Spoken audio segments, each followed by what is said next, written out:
আমরা অনেকেই ভাবি, হাই রে, আমার বুঝি স্মৃতিশক্তি লোপ পাচ্ছে। কিন্তু বিশ্বাস করুন, আপনার মেমোরির কোনো দোষ নেই। আপনার হার্ড ডিস্ক ঠিকই আছে। সমস্যা হলো আপনার সেভ বাটনে। আপনি তথ্যটা ব্রেনে সেভই করেননি, তো খুঁজে পাবেন কোথার থেকে?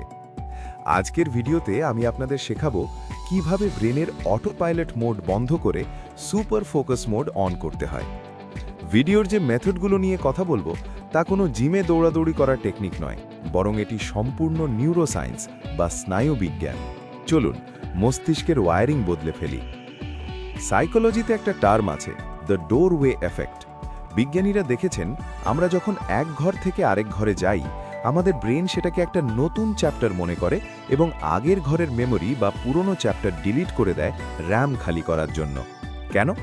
কারণ আমাদের ব্রেন সবসময় এনার্জি বাঁচাতে চায়। আমরা যখন কোনো কিছু পড়ি বা শুনি, তখন আমরা সেটাকে মনোযোগ দিই না, আমরা সেটাকে শুধু পারসিভ করি বা দেখি। পার্থক্যটা বুঝুন। আপনি যখন সোশ্যাল মিডিয়া স্ক্রোল করেন, আপনি দেখছেন, কিন্তু আপনার ব্রেন সেটা রেকর্ড করছে না। একে বলা হয় প্যাসিভ ইনপুট।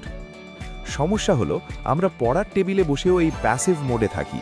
চোখ বইয়ের পাতায়, কিন্তু মন পড়ে আছে গতকালের ক্রিকেট ম্যাচে। ফলে তথ্যটা আপনার ব্রেনের শর্ট টার্ম মেমোরিতেও ঠিকমতো রেজিস্টার হয় না। তাহলে সমাধান কি? প্রথম টেকনিক হলো তথ্যকে জীবন্ত করা। আমাদের ব্রেন টেক্সট বা লেখা মনে রাখতে পারে না, সে মনে রাখে অনুভূতি। ধরুন, আপনি পড়ছেন, দ্বিতীয় বিশ্বযুদ্ধে হিরোশিমায় বোমা ফেলা হয়েছিল। এটা শুধু একটা লাইন, আপনি পড়লেন এবং ভুলে গেলেন। কিন্তু এখন আমরা এটাকে মাল্টি সেন্সরি বা পঞ্চ ইন্দ্রিয় দিয়ে ইনপুট দেব। চোখ বন্ধ করুন। কল্পনা করুন একটা বিকট শব্দ, কান, পোড়া বারুদের গন্ধ, নাক, চারদিকে ধোঁয়া আর গরম বাতাস, ত্বক।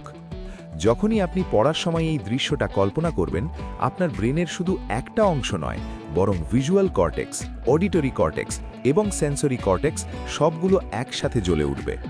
নিউরনের কানেকশন যত শক্তিশালী হবে, স্মৃতি তত দীর্ঘস্থায়ী হবে। আজ থেকে পড়ার সময় শুধু পড়বেন না, সিনেমা ডিরেক্টরের মতো সিনটা কল্পনা করুন, শব্দ শুনুন, গন্ধ নিন। দেখবেন পড়াটা আঠার মতো মাথায় লেগে আছে। আমরা চাবি বা চশমা কোথায় রাখি ভুলে যাই কেন জানেন? কারণ কাজটা আমরা অবচেতন মনে করি।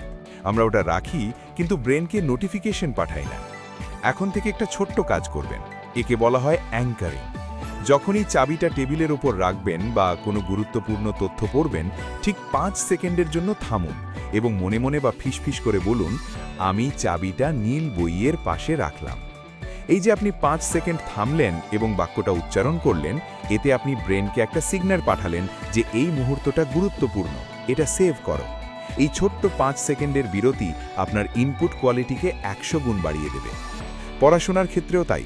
এক প্যারাগ্রাফ পড়ার পর 5 সেকেন্ড থামুন, নিজেকে প্রশ্ন করুন, আমি এইমাত্র কি পড়লাম? যদি উত্তর দিতে না পারেন, তার মানে ইনপুট হয়নি, আবার পড়ুন। নোবেল বিজয়ী পদার্থবিজ্ঞানী রিচার্ড ফাইনম্যানের একটা দারুণ টেকনিক আছে।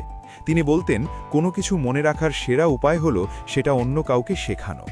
আমরা যখন প্যাসিভলি পড়ি, তখন আমাদের মনে হয় আমরা সব বুঝেছি। একে বলা হয় ইলিউশন অফ কম্পিটেন্স।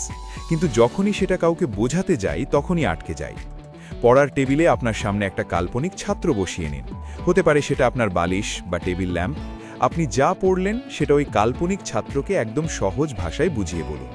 যদি দেখেন কোনো জায়গায় আটকে যাচ্ছেন বা সহজ করে বলতে পারছেন না, তার মানে ওই জায়গাটা আপনার ব্রেনে ঠিকমতো ইনপুট হয়নি। বই খুলে ওই জায়গাটা আবার পড়ুন। যে ছাত্র সাজে, তার ব্রেন সাধারণ পাঠকের চেয়ে দ্বিগুণ সতর্ক থাকে, কারণ তার মাথায় থাকে, আমাকে এটা বোঝাতে হবে। অনেকে গর্ব করে বলেন, আমি একসাথে গান শুনতে শুনতে অঙ্ক করতে পারি। ভাই, আপনি সুপারহিউম্যান নন, আপনি আপনার ব্রেনকে কনফিউজ করছেন। নিউরোসায়েন্স বলছে, মানুষের ব্রেন মাল্টিটাস্কিং করতে পারে না, সে শুধু খুব দ্রুত এক কাজ থেকে আরেক কাজে সুইচ করে।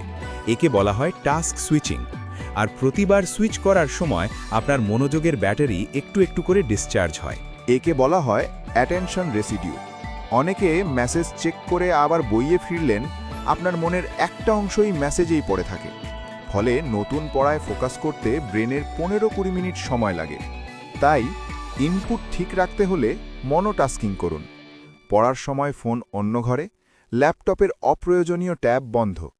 ব্রেনকে বলুন, আগামী 25 মিনিট শুধু এই একটা কাজ, আর কিচ্ছু না। শেষ এবং সবচেয়ে শক্তিশালী হ্যাক। আমাদের ব্রেন বোরিং জিনিস মনে রাখে না, সে মনে রাখে রহস্য বা কৌতূহল। পড়ার আগে নিজেকে প্রশ্ন করুন, বইয়ের চ্যাপ্টার খোলার আগে হেডলাইন দেখে ভাবুন, আসলে এর ভেতরে কি হতে পারে, বা এই ফর্মুলাটা কেন কাজ করে। যখন আপনি পড়ার আগেই মনে মনে কিছু প্রশ্ন তৈরি করেন, তখন আপনার ব্রেন একটা কিউরিওসিটি গ্যাপ অনুভব করে, সে উত্তর খোঁজার জন্য ক্ষুধার্ত হয়ে ওঠে। তখন আপনি যা পড়বেন, ব্রেন সেটা গপগপ করে গিলে ফেলবে, কারণ সে তো এটাই খুঁজছিল। তাই বই খোলার আগে 5 মিনিট সময় নিয়ে চ্যাপ্টারের ছবিগুলো দেখুন, হেডলাইনগুলো পড়ুন এবং নিজেকে প্রশ্ন করুন, ব্রেনকে ক্ষুধার্ত করুন, তারপর তথ্য দিন। তো বন্ধুরা, সারমর্ম কি? মেমোরি মানে শুধু মুখস্থ করা নয়, মেমোরি মানে হলো সচেতনভাবে তথ্যকে ভেতরে ঢুকতে দেওয়া। পঞ্চ ইন্দ্রিয় ব্যবহার করে পড়াটাকে অনুভব করুন। 2 চাবি রাখা বা পড়ার মাঝে 5 সেকেন্ডের পজ নিন। 3 কাল্পনিক ছাত্রকে সহজ ভাষায় শেখান, ফাইনম্যান টেকনিক। 4 মাল্টিটাস্কিং বন্ধ করে মনোটাস্কিং করুন। 5 এবং পড়ার আগে নিজের মধ্যে কৌতূহল জাগিয়ে তুলুন। আগামীকাল থেকে জিমে গিয়ে কার্ডিও করার দরকার নেই পড়ার জন্য, শুধু পড়ার টেবিলে এই 5টি মানসিক টেকনিক অ্যাপ্লাই করুন। 1 সপ্তাহ পর আপনি নিজেই নিজের মেমোরি দেখে অবাক হয়ে যাবেন। আমরা যখন পড়তে বসি, তখন বেশিরভাগ সময় আমরা স্ট্যাচু বা মূর্তির মতো বসে থাকি, আর কেউ কেউ তো বিছানায় শুয়ে শুয়ে পড়েন। সমস্যাটা ওখানেই। আমাদের শরীর যখন স্থির হয়ে যায়, ব্রেন ভাবে, ও এখন রেস্ট নেওয়ার সময়, তাই সে স্লিপ মোড অন করে দেয়। নিউরোসায়েন্স বলছে, আমাদের ব্রেন সবচেয়ে বেশি অ্যাক্টিভ থাকে যখন আমাদের শরীর নড়াচড়া করে। খেয়াল করে দেখবেন, টেনশনের সময় মানুষ কেন পায়চারি করে? কারণ হাঁটা চলা করলে ব্রেনের চিন্তা করার ক্ষমতা বাড়ে। Active reading. এখন থেকে পড়ার সময় স্ট্যাচু হয়ে বসে থাকবেন না, হাঁটুন এবং পড়ুন। ঘরের মধ্যে হাঁটতে হাঁটতে জোরে জোরে পড়ুন। হাতের ব্যবহার। টিচাররা যেমন বোর্ডে পড়ানোর সময় হাত নাড়েন, আপনিও পড়ার সময় হাত নেড়ে নেড়ে নিজেকেই বোঝান। সোজা হয়ে বসা। যদি টেবিলে বসেন, তবে এমনভাবে বসুন যেন আপনি এখনই দৌড় শুরু করবেন। মেরুদণ্ড সোজা রাখুন। শরীর যখন সতর্ক থাকে, ব্রেন তখন তথ্য গিলতে শুরু করে। আচ্ছা, আমি যদি আপনাকে বলি, গত পরশু আপনি লাঞ্চে কি খেয়েছিলেন? আপনার মাথায় কি ভাতের থালার ছবিটা ভেসে উঠল না, নাকি ভাত শব্দটি ভেসে উঠল? অবশ্যই ছবি, কারণ আমাদের মস্তিষ্ক টেক্সট বা লেখার চেয়ে ছবি বা ভিজুয়ালস 60,000 গুণ দ্রুত প্রসেস করতে পারে। কিন্তু আমরা পড়ার সময় কি ভুল করি? আমরা শুধু তোতা পাখির মতো লাইনগুলো মুখস্থ করার চেষ্টা করি।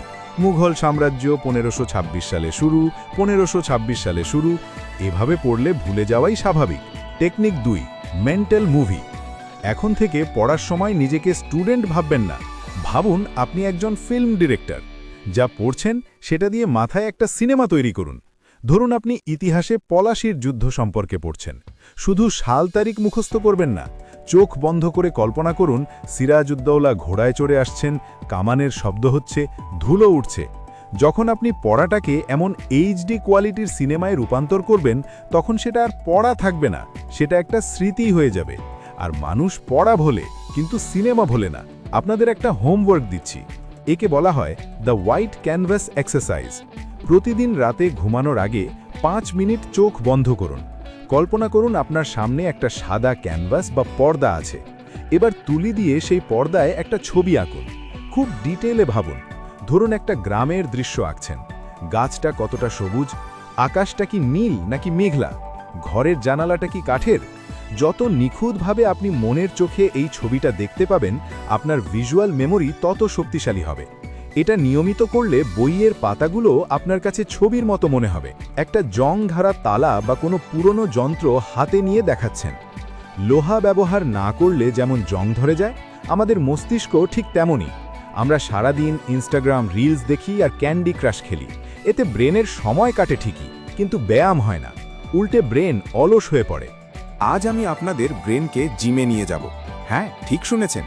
আজ আমরা শিখব এমন 3টি শক্তিশালী ব্রেন এক্সারসাইজ বা নিউরোবিক্স, যা আপনার মস্তিষ্কের নিউরাল কানেকশনকে রকেটের মতো ফাস্ট করে দেবে।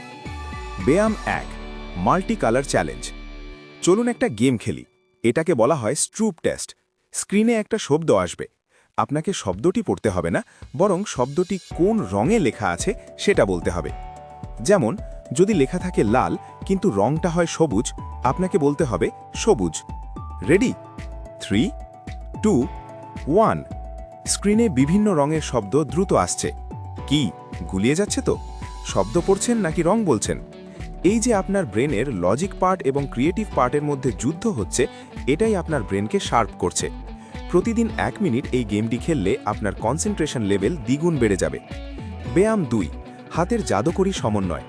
আসুন এবার আঙ্গুলের ব্যায়াম করি। এটা দেখতে সহজ মনে হলেও প্রথমবার করতে গেলে আপনার মস্তিষ্ক হ্যাং হয়ে যেতে পারে।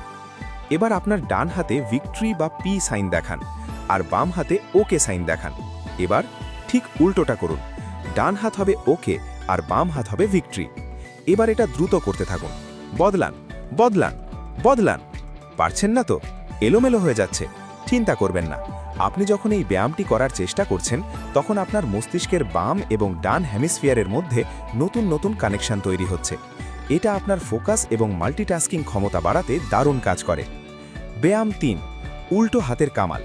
হোস্ট একটা টুথব্রাশ বা চিরুনি হাতে নিলেন। আমরা সবাই অভ্যাসের দাস। আমরা ব্রাশ করি, চুল আঁচড়াই বা তালা খুলি সবসময় আমাদের শক্তিশালী হাত বা ডমিন্যান্ট হাত দিয়ে। ব্রেন জানে এটা কিভাবে করতে হয়, তাই সে ঘুমিয়ে ঘুমিয়েও এটা করতে পারে। আজ থেকে ব্রেনকে একটা শখ দিন। কাল সকালে ব্রাশ করার সময় আপনার দুর্বল হাত বা বাম হাত ব্যবহার করুন, অথবা বাম হাতে জল খান, মাউস ব্যবহার করুন। যখন আপনি উল্টো হাত দিয়ে কাজ করেন, ব্রেন কনফিউজড হয়ে যায়। সে বাধ্য হয় ঘুম থেকে জেগে উঠতে এবং নতুন স্নায়ুপথ বা নিউরাল পাথওয়ে তৈরি করতে। একে বিজ্ঞানের ভাষায় বলা হয় নিউরোপ্লাস্টিসিটি। নিজেকে স্মার্ট করতে চাইলে দিনে অন্তত একটা কাজ উল্টো হাতে করুন। আর শেষ একটা টিপস, আমরা আজকাল ছোটখাটো যোগ বিয়োগের জন্য ক্যালকুলেটর খুঁজি, ফোন নাম্বার মনে রাখি না। নিজেকে চ্যালেঞ্জ দিন, ছোটখাটো হিসাব মাথায় করুন। জিপিএস ছাড়া রাস্তায় চলার চেষ্টা করুন। মাঝে মাঝে চোখ বন্ধ করে কিছু কাজ করুন, যেমন চোখ বন্ধ করে নিজের নাম লেখা বা চাবি খুঁজে বের করা।